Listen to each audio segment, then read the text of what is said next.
At mula ngayong gabi, umpisa natin ang 5 mensahe sa ating pong bagong series. 5 bakit? Ito po yung may kaugnayan sa 5 excuses ni Moses.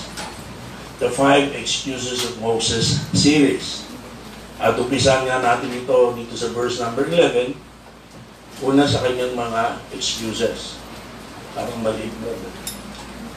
So ano sabi po dyan? And Moses said unto God, Who am I, that I should be a token unto thee, that I have,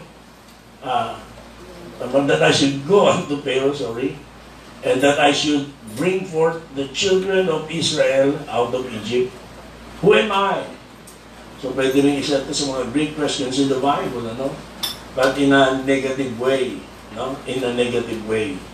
Ngayon po man, ito po ay talakay natin bilang una sa mga excuses na binigay ni Moses sa Diyos nang siya po ay tinatawag ng Panginoon para maging tagapagligtas ng bayan, ng kanyang bayang Israel na patuloy na nasa ilalim po ng pagkaalipin sa Egypt.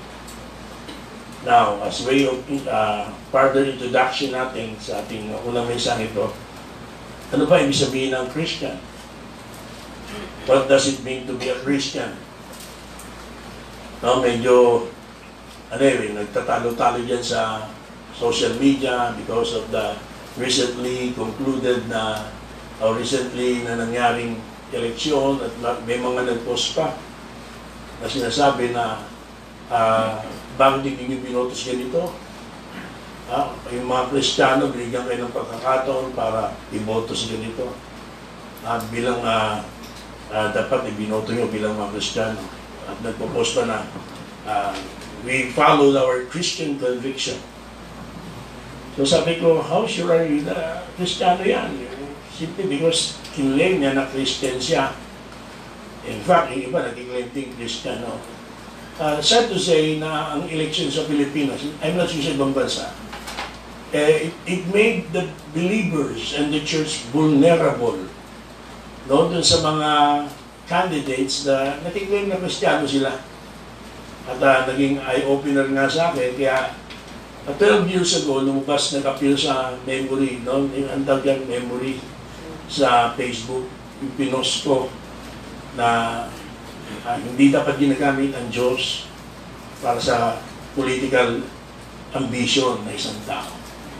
Kaya ngayon si Montemayor pala, fundamental Baptist yan. Bagamat nagbabanggit din siya ng Diyos na sa kanyang hindi niya binanggit yung pagiging Baptist niya. Sa bagay, baka lalo siyang natalo kung binanggit yung Baptist yan. Pero maraming hindi alam yun, no?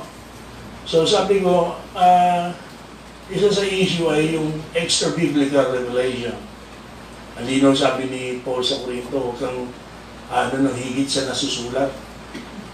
So kapag ka ganun na, di ba may warning sa atin ng Panginoon sa Matthew 7 na hindi lahat nasasabi sa akin, Panginoon, Panginoon, ay magiligtas. Hindi gumaganap ng kalooban ng aking Ama na nasa langit. No? At ang sinabi niya ron, sa araw na hiyo, marasay, Panginoon, sa pangalan mo, kami gumawa ng ganitong bagay, kami, sa pangalan ng Panginoon, claiming Christ, claiming to be a Christian. So sabi ko, mag-ingat din tayo. Na mag-ingat tayo. Kasi, ang dali nga kasi maging vulnerable tayo sa claim ng sino mang paman na nasa panahon ito.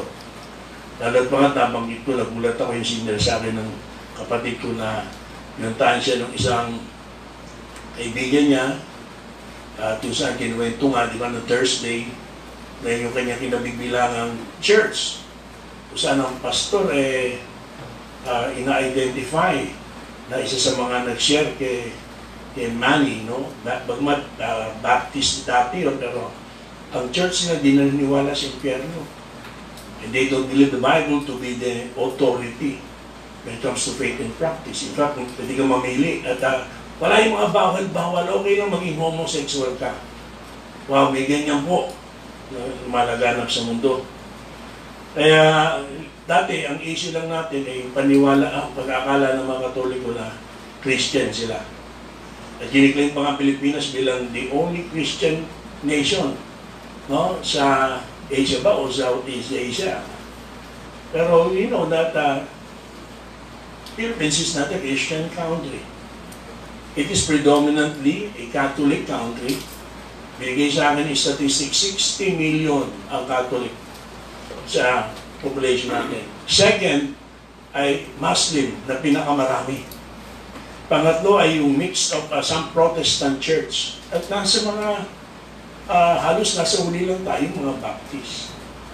No, nandun tayo kasi may mga iba-iba pang religion na considered to be not Christians religions meron sa Pilipinas. So, ngayon, maintindihan natin. At even yung mga lumaki simbahan, nagkakaroon ng maling konsepto nito eh. Hindi porket dito ka na lumaki, no? Iniisip mo, Kristiyano ka na. Kaya lagi si Levi pag nagpupos yan eh. Bilang mga totoong Kristiyano, bakit nga naman, ano? Bagamat laging gano'n ang laman ng posting yan. Pero, kailangan malaman natin kung totoong Kristiyano tayo. Amen. Di mo ba? Amen. Kasi, marami po akala, Kristiyano sila. So, kung meron pong tao, hindi pa alam ang Kristiyano, eh, may mga bansang gano'n, no? Hindi familiar masyado sa Kristiyano. At they haven't heard of Christianity and spend time observing Christians. Ay, nagkiklaim na Christians. Obserbahan ang buhay at ginagawa ni sa Kristiyano. Paano kaya i-describe tayo? Paano kaya i-describe ang isang nagpapakilalang Kristiyano? What would they say a Christian is and what the call of Christian is?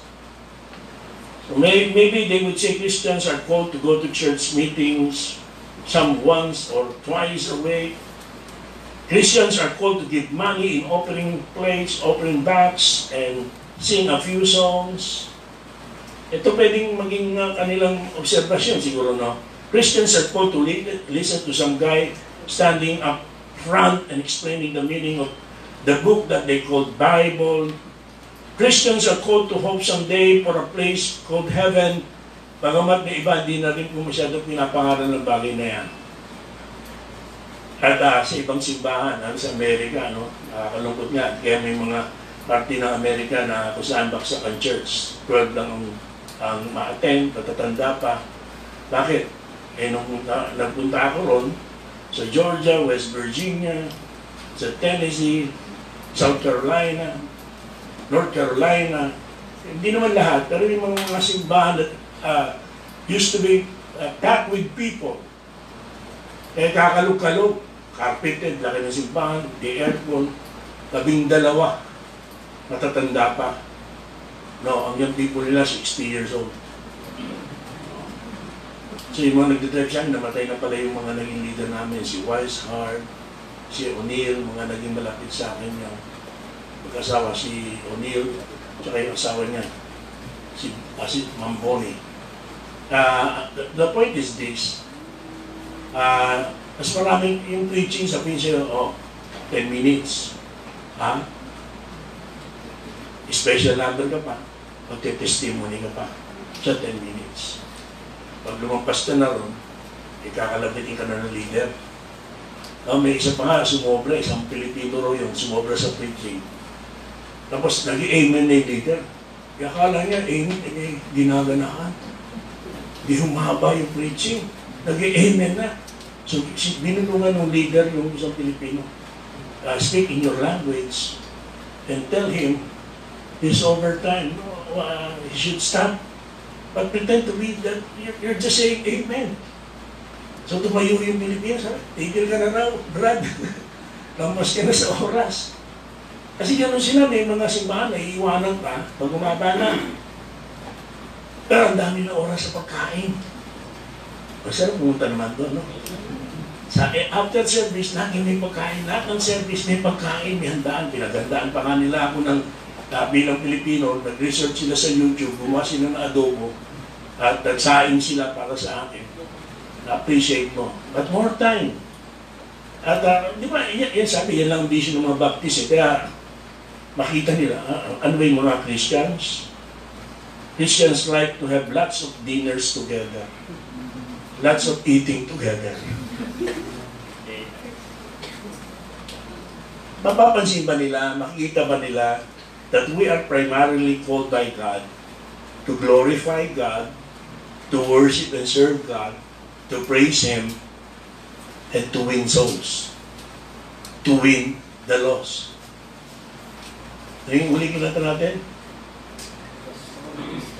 We have a story to tell to the nations. Hindi ko nag-usap niya ni Brother Arnold, hindi ko na Arnold, pero sabi ko, okay Kasi isa yan sa emphasis natin ngayon. Yung ba magiging impression nila? Would there be enough evidence among us that being a Christian is not just for personal satisfaction, but it is a call to glorify, to worship, to serve, to praise God, and to win the lost. Amen. No, katulad ni Moses, nang siya po ay tawagin ng Diyos to go and save the Jewish slaves, diba? To help the Jewish slaves in the Egypt, he finds more excuses for not responding. Naalala nyo, nung just recently, tinalakay na rin natin yung excuses niya. It is a scheme of reason tied up with lies. Yan ay mga pagdadahilan lang, pero merong sa likod yan ay kasinungalingan. So yun. So nagbigay ng mga pagdadahilan. In a series of 5 excuses, Moses gave to the Lord, when the Lord bid him to go to Egypt, we will begin with an excuse that sounds so humble, but it is just another excuse to nothing. Who am I? O di ba, napaka-humble. Wala na yung kayabangan ni Moses. Ako ay prinsipe, bakit mo inaalipin yan? Ako ay tagapagligtas ng Israel, nilagay ako ng Panginoon, and he was able to just kill one Egyptian. And he fled for his safety. So for 120 years old si Moses, the first 40 years, divided into 340 years, and it is D.L. Moody na nagbigay ng ganito. First 40 years, he taught himself to be somebody, Prince of Egypt. But he spent the next 40 years in the Midian, so wilderness, and learned that he is nothing. He is a nobody. And before he died, another 40 years, teaching us through him that a nobody can only be a somebody by the grace of God. Amen. So ito yun. Parang contento na siya to be a nobody. When God is giving him an opportunity to be a truly somebody, particularly for God. Somebody for God. Hindi po hadlang ang edad para maglingkod sa Diyos. We thank God na nagpapatuloy sa paglilingkod ng mga kapatiran. Buti lang hindi yung sinabi, sino ka? Mas masama yun. Sino ka ba? Pero who am I? Diba? And again, it means he is nothing. O bakit? Mali ba yun? Pero mali. Because he is focusing on the wrong statement. It is not about who Moses is. It is about who God that is calling him at the point of time. O hindi ka, hindi yung sino ka, o kaya, hindi yung Diyos na tumatawag sa iyo. Diyos na nagbibigay siya ng pagkakataon para maglingkod. It is who God is that truly counts in the ministry. So listen, one of the lessons we can derive from this is that a faith that carries no responsibility, that carries no load, is not likely to stand the test of time or trials. Talaga, hindi ka makakatagal, hindi ka makakapanindigan if you don't have responsibility in the ministry. Nangyari po isang hurricane 1938 sa northern New England, at yung pong railroad bridge. Kaya di ba nakita natin yung mga bridges nila, yung mga railroad nila, matawid din sa bridge, ay in danger of being swept away by the flood waters. Masyadong nalakas yung bagyo, nagbaha, nalakas yung agos, at nanganib na yung railroad bridge na yon ay magiba because it stood alone and empty. Now, the power of the storm would blast the frail bridge apart. Wawasakin talaga yung tulay kasama ni Riles. Pero meron doon na ayaw niyang mangyari yun. He doesn't want the bridge to be destroyed. That's why he came up with a plan. Inausap ni railroad company, and they brought several freight cars, diba? Yung mga ng train. And ginawa nilang heavy loaded with cargo yung freight cars na yon. And they did this with both trucks on the bridge.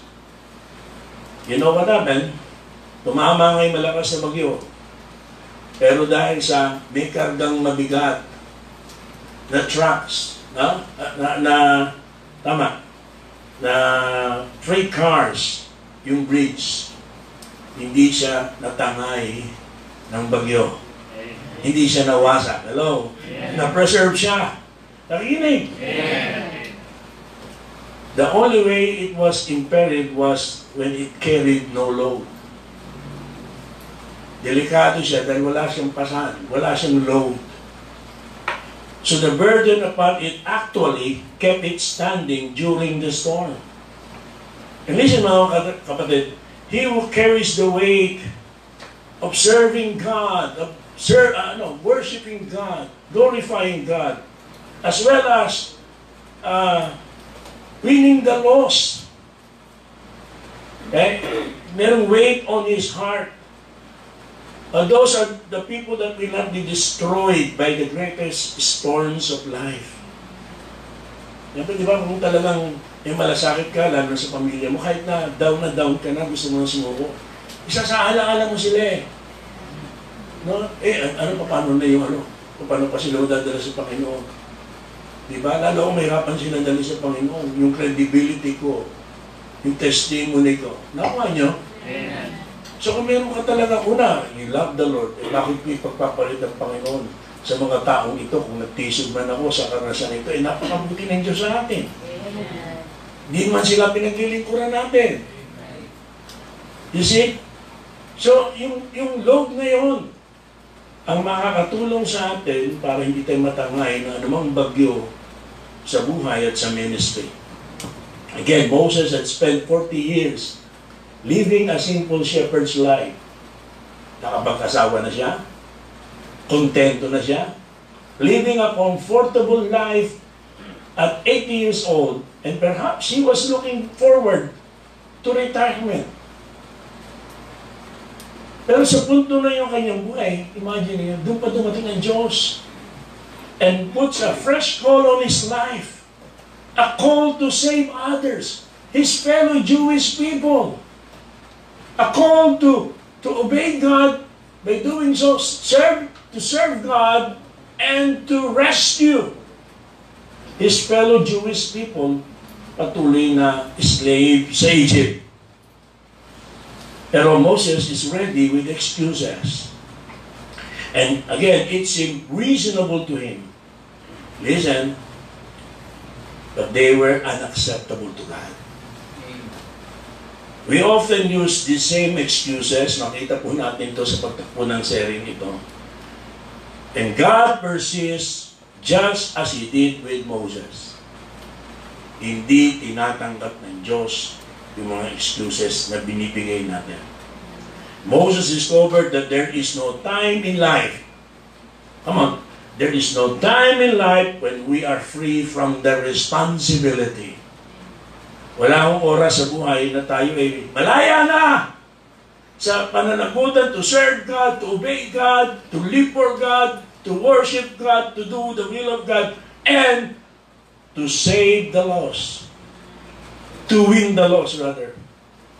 There is no retirement plan for believers except when we get to heaven itself. That's why the central idea of this sermon is this. The Bible teaches us that we are called to save others, to win others for the Lord. And that each of us has a job to do for the Lord. We have a job to do for the Lord. And no excuse is a good one for God. No excuse is a good one for God. So una dito, verses 1 to 6, mapapasin natin the burning bush. the burning bush. No? Verse number 1, inahayag pa niya yung kasalukuyang trabaho at ginagawa ni Moses. Now Moses kept the flock of Jethro, his father-in-law, the priest of Midian, and he led the flock to the backside of the desert and came to the mountain of God, even to Horeb. So we have here the present service of Moses. Ang tanong nga natin, why would God call a man like Moses sa puntong ito? Pwede naman tinawag siya ng Diyos nung siya ay prinsipo pa ng Egypt. Di ba? Bakit niya yun? Bakit niya yun pa? Kumbaga, wala naman siyang influensya masyado. Kung meron man, nakaka-approach siya kay Pero, may influensya konti. Pero bilang isang prinsipe, mas malaki ang influensya noon. Di ba? Pero bakit niya yun? A simple shepherd on the backside of a rough wilderness to lead Israel to the promised land. Well, the good thing is, alam na Diyos lagi ang kanyang ginagawa. Ang Diyos hindi po nag-eksperimento, ang Diyos po hindi nagkakamali, at ang Diyos hindi nagbibigla. God knew exactly what He was doing. And this was exactly the kind of training a man would need to lead a huge crowd of people through the desert. Yung 40 years niya na yun, naging training ground na yun. Yung kanyang pagiging Prince of Egypt, yung nagbibigay sa kanya ng access para maka-approach directly to Pharaoh. Magkakilala sila niyan eh. Baka magkababata pa sila, di ba? Sa mga pelikula, pinuporting, naglalaro pa sila, makasama sila sa mga ibang bagay. Pero ang pinaka-importante, yung training niya sa wilderness bilang shepherd. Yun ang kakailanganin ng Diyos para sa paglalakbay ng Israel sa wilderness. Sa paglilid niya sa mga tao. It was the very experiences Moses had had for the last 40 years that made him such a good candidate for the kind of ministry that God needed at that point of time. Moses now knew the desert well. Familiar na siya sa disyerto. Di ba? He knew how to find water. Narinig? He knew the importance of fighting off enemies of sheep.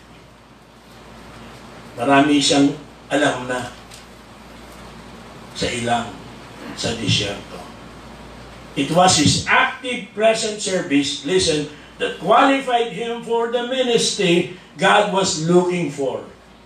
Napaka-importante mga kapatid to know that had Moses not been active in this kind of life, of service, of ministry, I honestly believe that he would have never had the burning bush experience. Anong gagawin niya dun sa lugar na yon, di ba? Kung iba yung trabaho niya. Paano niya ma-encounter ang Panginoon? Kung siya ay mangingisda, may burning bush ba sa dagat? Tama niyo ba? So God tends to call those, listen, who are already serving and active in the ministry. Yan po talaga tinatawag ng Panginoon. It was the very thing on Moses' mind as a shepherd that would be the kind of things needed for someone to lead Israel out of Egypt and through the wilderness. Malimit ginagamit ng Diyos what we have experienced and who we are for the task He calls us to. Kung ako po ay nagsimulang naging active dun sa church sa GMA, ang unang nagamit sa akin ng Panginoon ay aking kaalaman sa pagtugtog sa gitara. So yun, naging ministry ko yun. Kasama ko natugtog ni Brother Da, siya piano, ako electric guitar, pumunta pa kami ng Raon, bibila niya ako ng mga pick para yung mga dali, ang tigas kasi ng electric guitar eh. At tapos, buo siya ng grupo. No?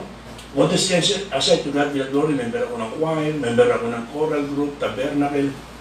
Kabilang ako sa quartet namin, si Da, kasama dyan. May duet pa at nagsusolo. Nagsusolo. Talagang paborito ko yung pag-awit sa Panginoon. Nalipat yung pag-awit ko ng mga worldly songs. Nagsimula kasi yan nung wala ka lang sa gitara eh. Sa high school, di ba? Marunong mag-gitara. Sikat ka. Lalo na sa mga chicks. Eh, yung kaklase ko, gitara. Yung mga milyang pa eh. Hey, hey, my. Eh ako, nagpa-practice pa ng gitara. Yung G ko, isang pindot lang eh, di ba? Yung pangatlong fret, G na yan eh. So, alam ko lang, G, E minor, tigi isang daliri. Ang bilis. Ang unang-unang natugtog ko yung sa Bee Gees, yung an only word, smile. It's only word.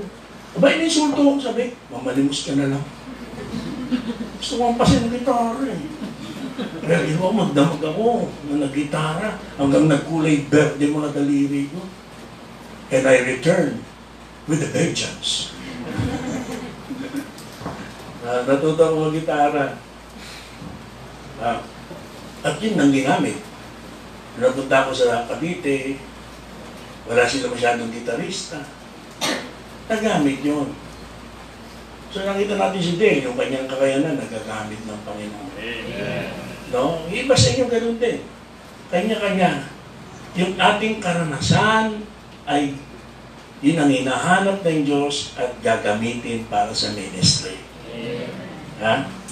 So, may mga talent tayo eh, pero iba binabaon eh. Binabaon lang. And you will give an account to God for that. Dapat inaalam natin kung paano mag-i-improve tayo. Ha? Yun ang parable na yun eh. Actually, hindi mo talaga, di ba?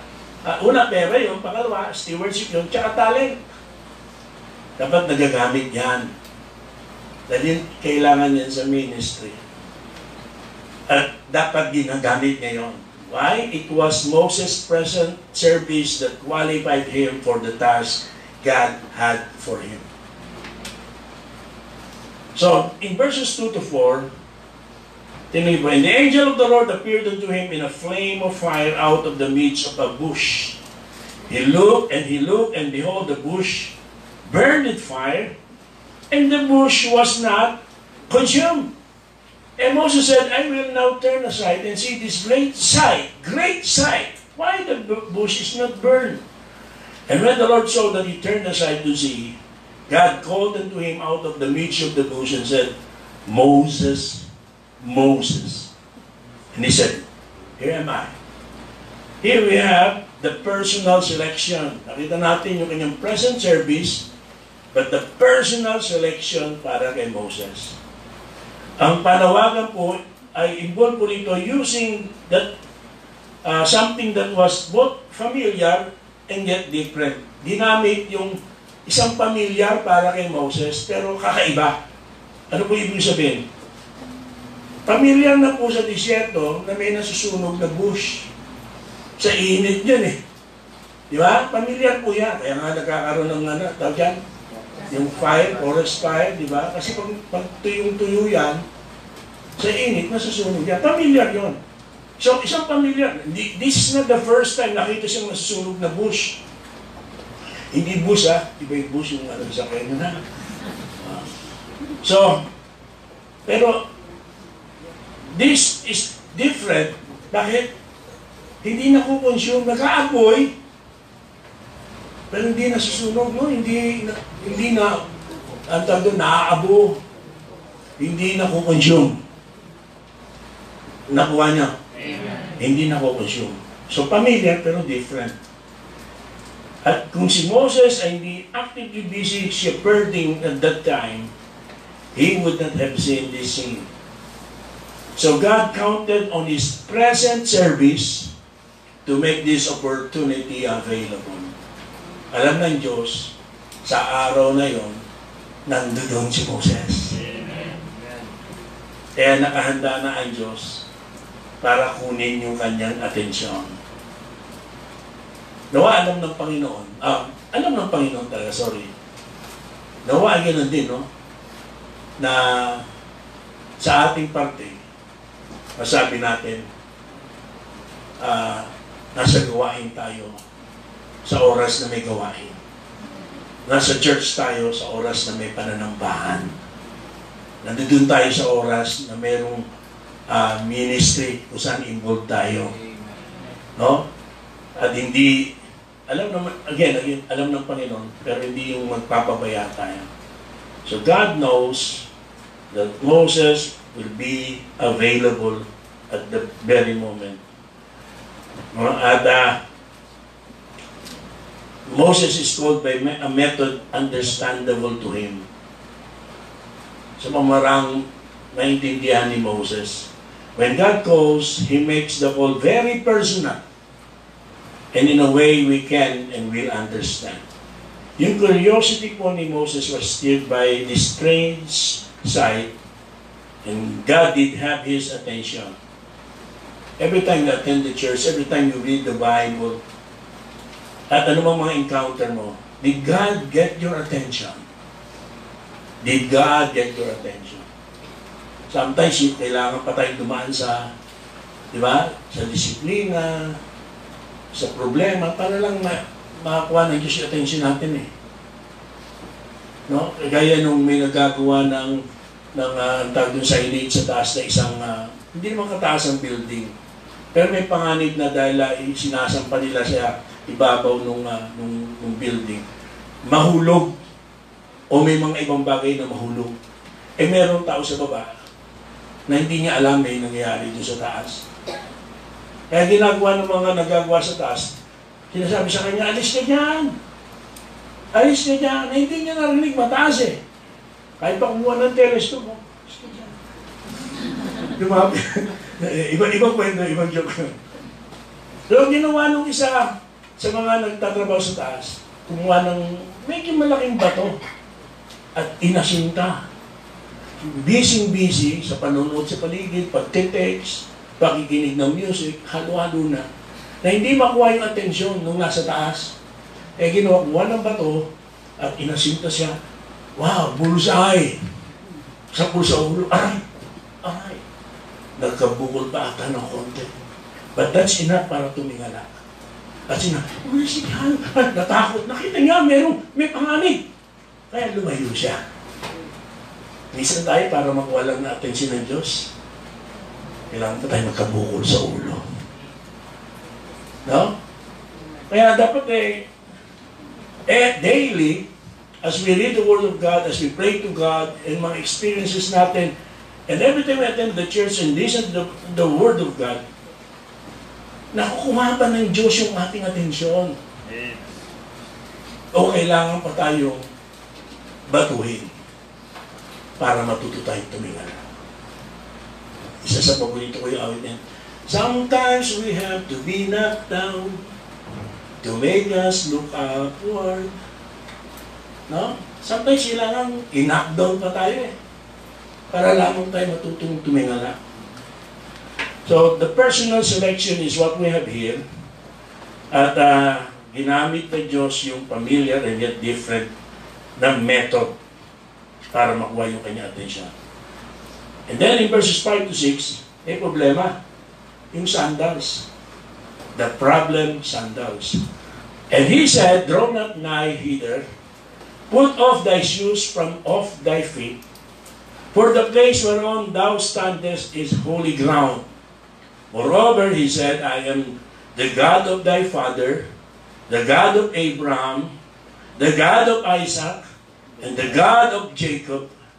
And Moses hid his face, for he was afraid to look upon God. So after God calls Moses by name, nag-respond din naman siya, di ba? Here am I. And then God asked Moses to do two things. Ano sinabi ng Panginoon? Draw not high hither. Do not come closer. Wow. This may sound strange at first.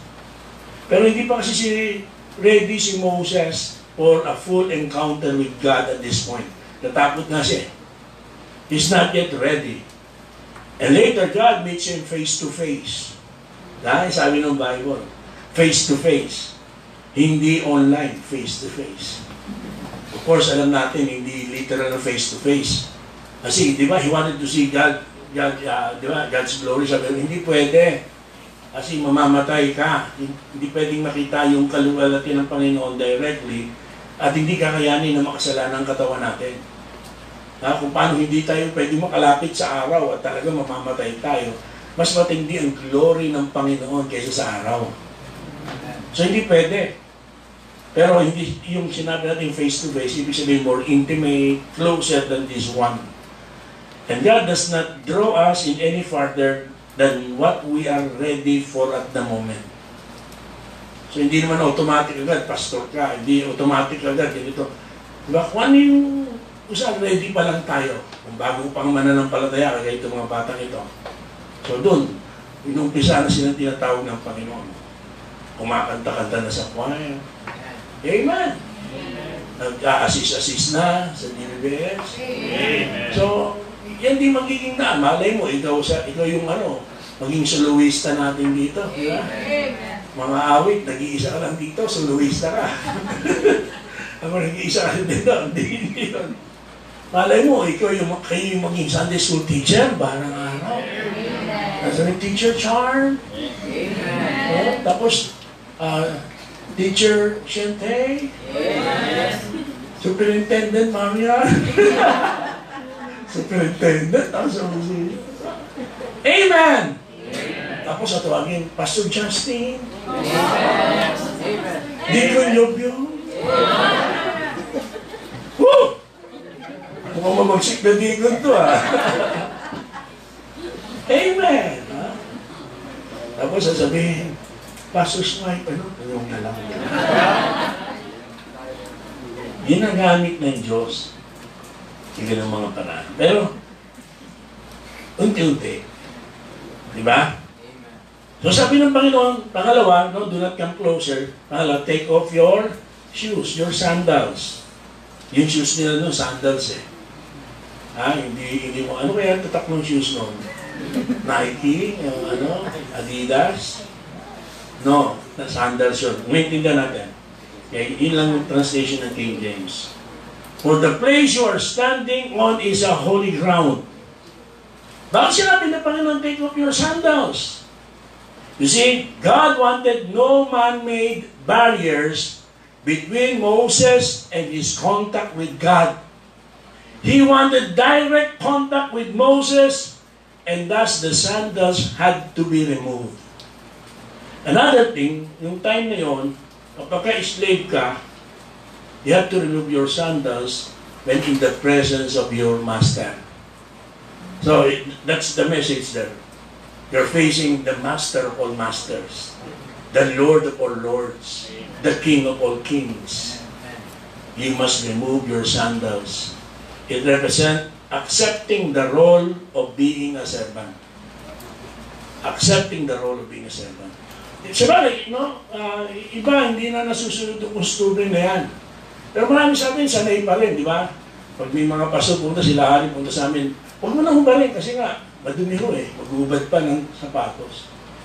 Di ba, ganyan, naalala ko tuloy yung sanay sa ganyan. Sumakay ng elevator. Isa sumakay ng bus. Bago umakit ng bus, nagubad ng sinelas, nagubad. Pagbabae, galit na galit, magnanakaw pala mga tao rito. Bakit? Wala na yung sinelas nila, nagubad ka lang sa labas. Pero ito, true to life ito. Yung sila Pastor Harry, meron siya dating, tandaan niyo siya po, si Pujo. Nagsimba dyan sa Baklaran. Hapon, sanay naguhubad ng sapatos. Kaya paglabas niya ng simbahan, sinama niya yung simbahan, wala na yung sapatos niya. Sabi nga mga Pilipino, dorogo. Galit na galit, mga Pilipino, dorogo. Yung costume niya sa Singapore, talaga yan, hubarin yung Iba, meron sila ibigay sa yung sinelas na pangloob ng bahay. Okay? So, ibig sabihin respeto, diba? Respeto. Ito rin, respeto tinuturo dito. Respeto. At pagkilala bilang isang alipin higit sa lahat. So, Moses was to know that this encounter was not an ordinary event. It was not a common experience. It was a sacred experience. A sacred experience. Dapat ganun din naisip natin every time we read the Word of God, we go to church, we remove any barriers. You don't have to remove your shoes. Lalo na kung may butas medyas mo. Sila Pastor Abante, talagang inubad, carpeted yan Ang hirap pa naman, ang ginaw. Matindi yung aircon nila doon, yung mga tanner. Pero you don't have to remove your shoes, lalo na kung may amoy. But any barrier, not literally, not materially, but any barrier. Nandito ka pero isip mo, may pasok sa trabaho bukas. Nandito ka, nasa isip mo. Magpa-Facebook pa ako mamaya. Hahanap pa ako ng mga memes. Diba? Nandito ka, nasa isip mo, ano kayo ititinda ko next Sunday? Nandito ka, iba na. Mali, may barrier. Di ba? Ano yung barrier pa? Pag pupunta rito, aantok-antok ka. Bakit? Yung lakas mo, inubos mo sa liga. Parang tutulay mo, no? Pero dito, aantok-antok na. May barrier. Pagdating, tutulog-tulog ka, bakit? Nagpuyat ka, di mo naman pala kaya. Di ba? Bakit di mo pag-aralan magpuyat sa umaga? Sa church ka magpuyat. Naka-ready ka sa pag-church. Walang barrier. What are some of the barriers between us and our contact with God? Hindi ka naka-ready. Kaya nga may mga may mga prayers tayo. Moses was to remove anything that came between him and God. Amen. So nakakahadlang pala yung inner relationship mo na hindi naman gusto ni Lord. Nakakahadlang pala yung ibang mga activities mo na hindi God glorifying. Kaya pagbabawalan ka ng magulang mo dahil imbis na pagkatapos mo natin sa church, maglalakwatsa ka pa, iisipin church Sunday lang kaya hindi ka nakauwi ng gabi. Nakakauwi ka agad, ginabi ka pa. Alisin ang barya. Hello? Amen. Alisin. Ang dami mo kasing gustong bilhin, ang dami mong ano na hindi man necessities, kaya hindi ka makapagkaloob. Hindi mo mapulpil ang mga pledges mo. Barrier. We have to remove anything that came between us and God. And between what He wanted us to do, okay, or what we wanted to do, and what God wanted us to do. Alam niyo, si Peter the Great of Russia, he felt a strong need for the Russians matutunan yung great secret of shipbuilding. Mga unang panahon pa ito. But no one knew how to build better ships nung time na yun, di ba sa mga Dutch. So ginawa niya, he lay aside his royal garments, he traveled to Holland, nandun po yung mga Dutch, and under the cover of a common laborer. Totoo ito, ha? He went to work in the shipbuilding yards, accepting any and all job assignments, no matter how menial or hard, and continue to keep his true identity a secret from all. Here he learned what he needed to help his country build better ships. He laid aside the barriers of royalty in order to serve his fellow countrymen. Nothing was more important than this. Whatever needed to be done was done. Now, what about us? As Christians, sa ating paglilingkod sa Diyos, sa mga ministries na meron tayo, yun sa lahat sa mga lost souls, winning the lost souls. The only call Jesus left his disciples when he returned to heaven was the call to reach the lost. We have a story to tell to the nations. Amen. Amen.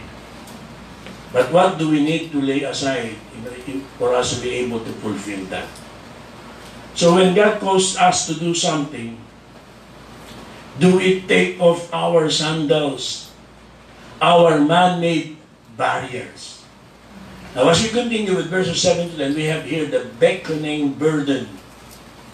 Secondly, we have the beckoning burden. Sa ilalim po ng verses 7 to 10. Sa 7 to 9, we have the promised salvation. Under this is the promised salvation. Nasa verses 7 to 9. Tingnan niyo po ulit.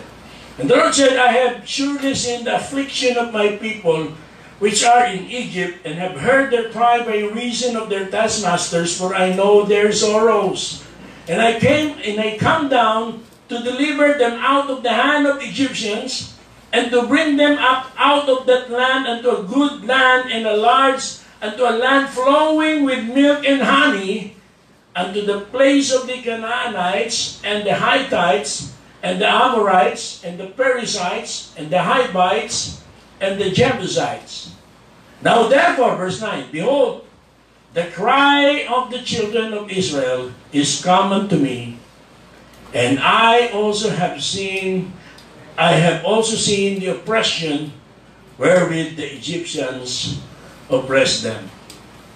So here, nakita natin sa verse na the promise, first of all, the promise salvation. Nakita natin God's heart toward those enslaved. He has seen and heard the cries of the people because of the slave drivers. And God hates sin and the way it enslaves people's lives. God is not indifferent to the suffering of people and their slavery from sin. God is concerned about the suffering. And we cannot be God's people, and we are indifferent to the suffering around us. Being enslaved by sin. And yung kanilang, di ba, napipintong walang hanggang hirap sa impyerno. So if we could only see what God sees, and hear what God hears, and feel what God feels, we would have a very different set of priorities and passion in life. Amen. It is amazing how much we can and would change if we only saw the real disaster sin has caused in people's lives. He would alter our life if we ever caught God's visions of this world. Eh, di ba yung kantang, let me see this world, dear Lord, as though I was looking through your eyes. Let us see the world through the eyes of the Lord Jesus Christ. Amen. Yung pong Titanic, nung ito po'y lumubog noong 1912, nasabi di unsinkable, na parang, tama ba, parang even God cannot sink it. We are told that 11 millionaires went to their watery graves aboard the ship. 11 millionaires nandoon. And their combined wealth totaling nearly $200 million. 1912 times 60. How much is that, no? Now, if they could have sent a last message to loved ones before dying, how many do you think would have written about their wealth? Now, isa sa wealthy man who did survive, nag-share ng kanyang istorya. Paano siya kaligtas? Meron po siyang over 300,000 worth of money, dollars at jewelry and securities dun sa kanyang cabin. At habang ang ship ay lumulubog, he first went back to try and rescue all his monies and his jewelries at kanyang securities dun sa kanyang cabin. But on the way, he realized how foolish this attempt to save wealth while disaster was all around him. Kaya in an instant, he turned around and instead he grabbed 3 oranges. 3 oranges. Naisip niya, kakailanganin ko ito kung magtatagal kami sa lifeboat. 3 oranges. Kapalit ng $300,000. How different things were when he realized the seriousness of the disaster all around him. Better to have 3 oranges than all the gold na meron siya. But how about us? How about us?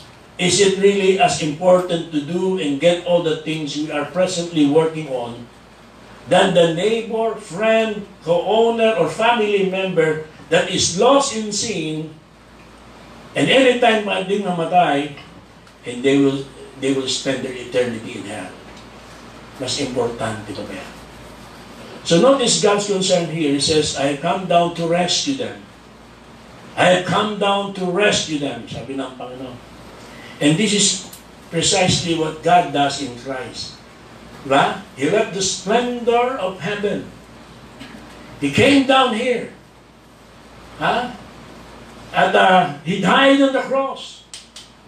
Yan ang eksaktong ginawa ng Panginoong Jesucristo. But here it is interesting, however, that while He says that He has come down to rescue them, He still planned on using a Moses. Kasama sa plano niya na may taong gagamitin. Kasama sa plano niya ng pag-rescue na may Moses na gagamitin. God's work is not done without us.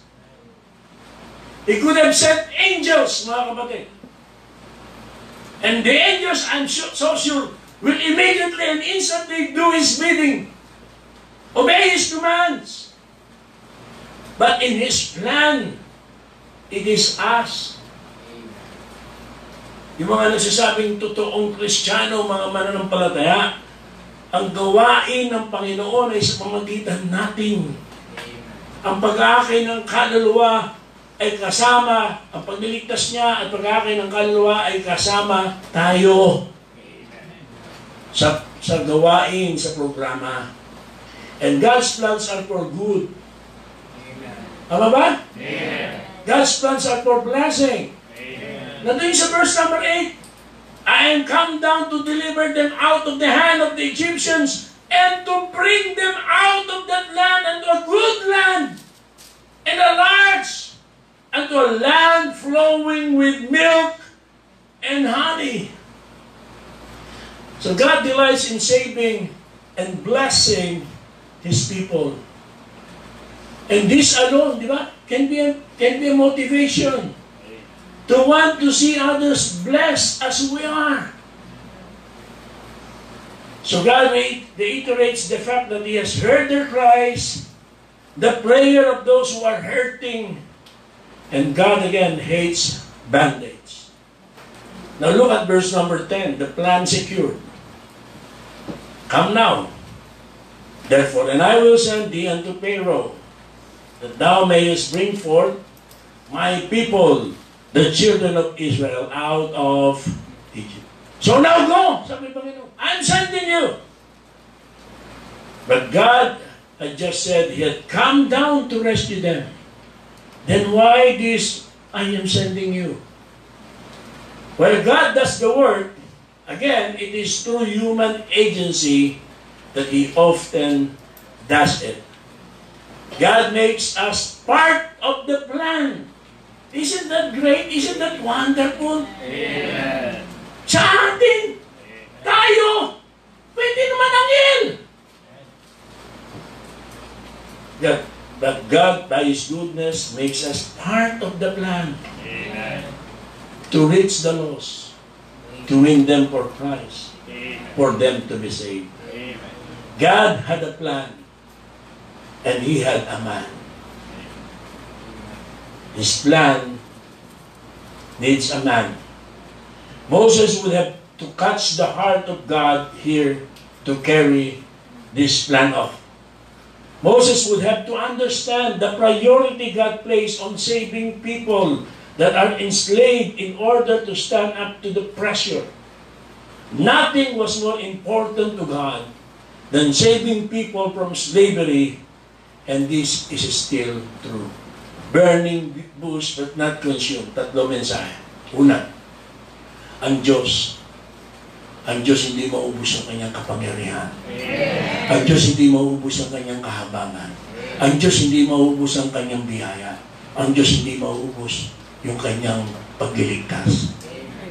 Consume, not consume, burning bush. Pangalawa, ang Israel. Look at the history. Ano man nangyari sa Israel, hindi sila naubos, hindi sila nalilipol. Dumaan sila sa apoy, pero hindi sila nalilipol. Bakit? Sabagat sila yung bayan ng Panginoon. Pangatlo, para kay Moses. Hindi madali ang iyong i-handle na ministry. Una, pagharap kay Paraon, you will endanger your life. At yung mga gagawin ng Panginoon, ni Paraon, na dahil lalong nagmatigas ang kanyang puso, di ba? Parang nagalit pa nga ang Israel. Dealing with these people, na hindi po nagtapos noon sa loob ng Egypt, mas dumala pa, outside Egypt, yung wilderness wanderings. Na eventually, naging dahilan pa para siya mismo di makapasok sa promised land. Bakit? Ang titigas ng ulo. But you will not be consumed.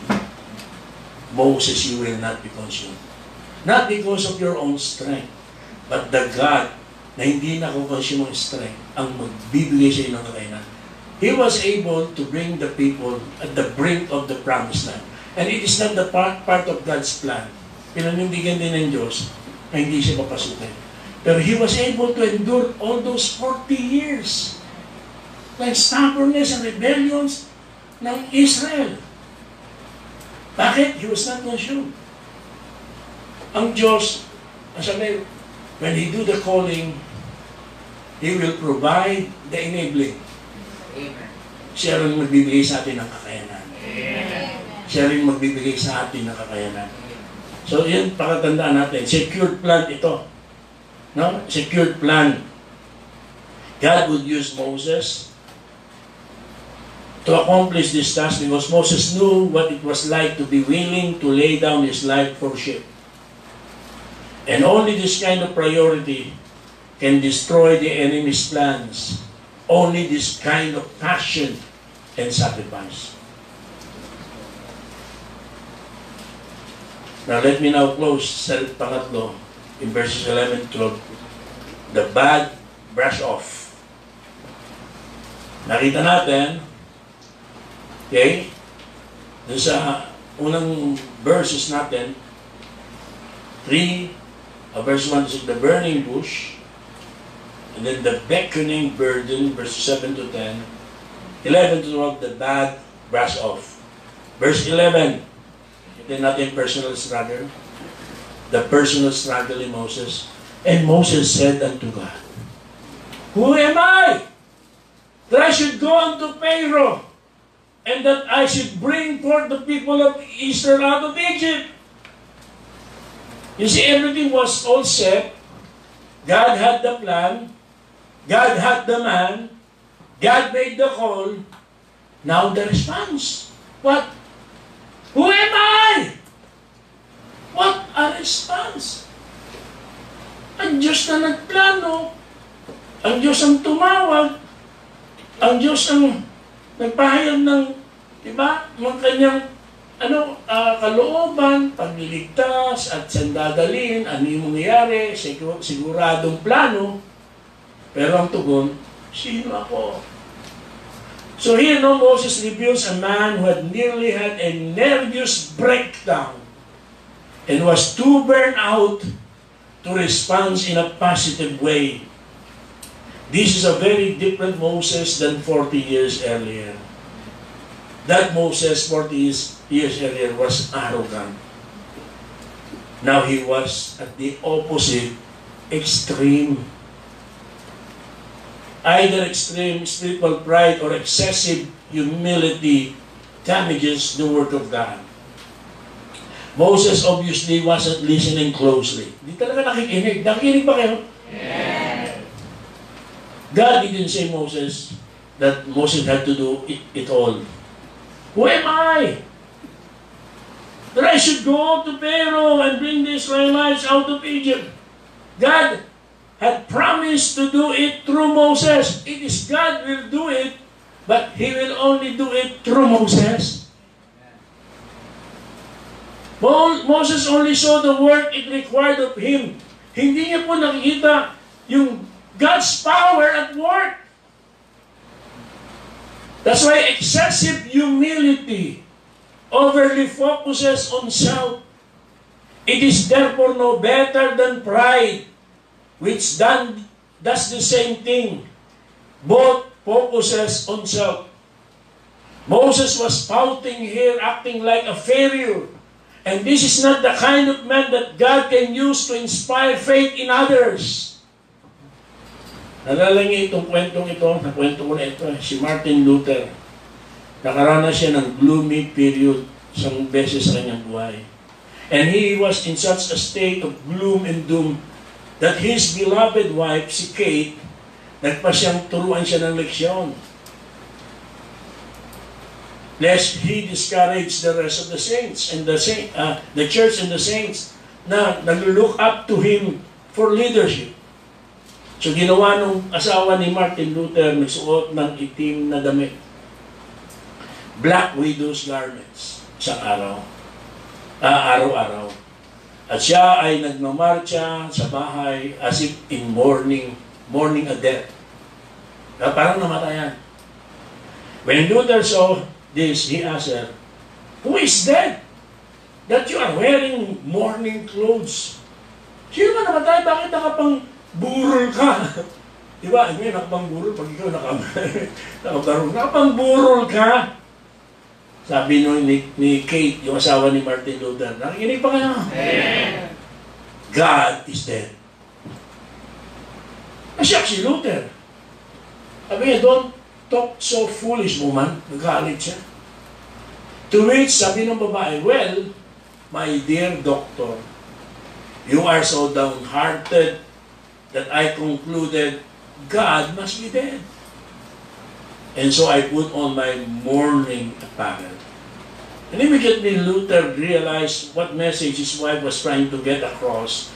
And he embraced her with smile and immediately forgot his cares and found new strength in God. Naging uso yan, lalo sa mga hippie, mga, diba, peace sign, brother, God is dead, but God is not dead. Amen. Amen. Moses had asked the wrong question. It was not, who am I? That matters most. It was, who are you, Lord? Who are you, Lord? That matters most. Most, and should have been his question. Moses was focused on the wrong thing, on himself. And God can find perfect people. He uses us not because we are perfect, but because God is perfect. Amen. So Moses' first excuse flops. He would have come up with better. As a series ito, he will try 4 more excuses. Now, yung una, hindi pa sapat. Hindi pa siya tumugod, di pa niya nakita mali. Meron pa siyang 4. Pag-aaralan natin. Now, it is not wrong to prepare. Moses had 80 years of this. It was important too, but now it was time to respond and serve. Tagal mo na. Tagal mo ng Kristiyano. Tagal mo ng miyembro. Tagal mo ng dumadalo. Tagal nang itinuro, paulit-ulit pa ba? Tagal, hindi ka pa rin nagta-tithes and offerings. Tagal, hindi ka pa rin nagde-devotion talaga ng totoo. Tagal, hindi ka pa talaga naglilingkod sa Panginoon, tama priority. Ito nga, pandemya, tagal na merong in-person. Ngayon, marami hindi pa nag-in-person. No more excuses. No more excuses. And the power source in verse number 12, and this will be the last but not the least. Verse 12, and he said, certainly I will be with thee, and this shall be a token unto thee that I have sent thee, when thou hast brought forth the people out of Egypt, ye shall serve God upon this mountain. So God now promises 2 things to Moses that will help him with his doubts and insecurities. Ano yung pangako ng Panginoon? I will be with thee. What a great promise. Amen. He would not have to serve in his own strength or wisdom. God never asked to do this as well. Another thing, here is a sign to encourage you. You will worship on this mountain with Israel. This sign must have been only a half blessing. But this means it would encourage him only after it happens and he sees it. Kapatid, God wasn't expecting Moses to go in his own strength, and He will later give Moses encouragement from seeing the fruit of his ministry. Pero kung hindi po susubok si Moses, he will never know if that fruit will come. It doesn't help explain the many times Moses stood before Pharaoh and asked Pharaoh to let the people go for only a few days to worship in the desert. And then they would come back. Moses wanted to see the sign as proof of the call. So God gives him something now to comfort him. I will go with you. I will go with you. And something for the future to help you later. So God's presence will make the difference. And this is always the case.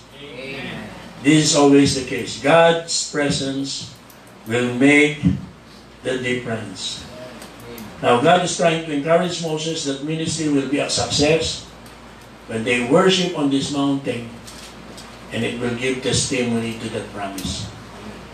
So God's answer to his excuse, "Who am I?" is simple. Ano sagot ng Diyos? It doesn't matter as much as it is, "Who am I?" The Lord. No? Ito yung issue yan. Who am I? Not Moses, who am I? But the who am I, which is the Lord. Amen.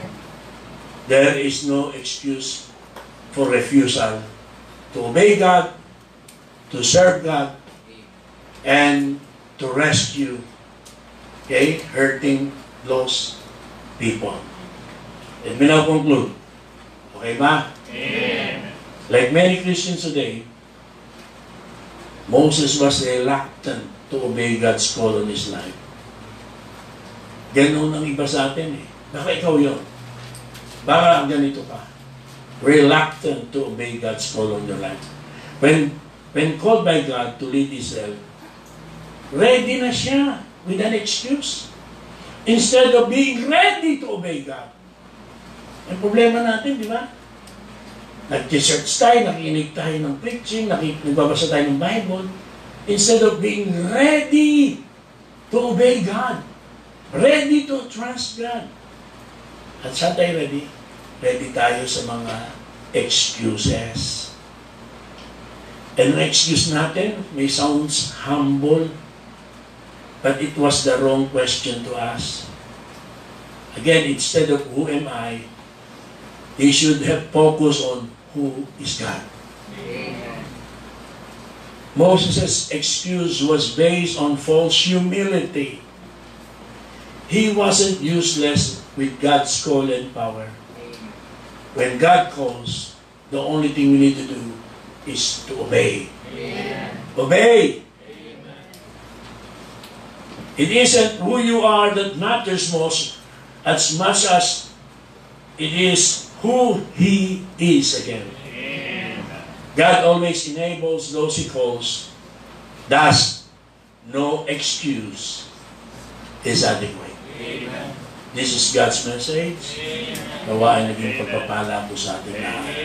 Pero higit sa lahat, tigilan na natin ang ating mga excuses. Umpisa natin magtiwala sa Diyos. Huwag tayo nakapokus sa atin. Nakapokus tayo sa Diyos. Hindi tayo utusan ng Diyos ng mga bagay na hindi siya mismo magbibigay sa atin ng kakayanan at provision para magawa ang bagay na ito. Ito po ang mensahe ng Panginoon. Tayo tayong lahat. Salamat po.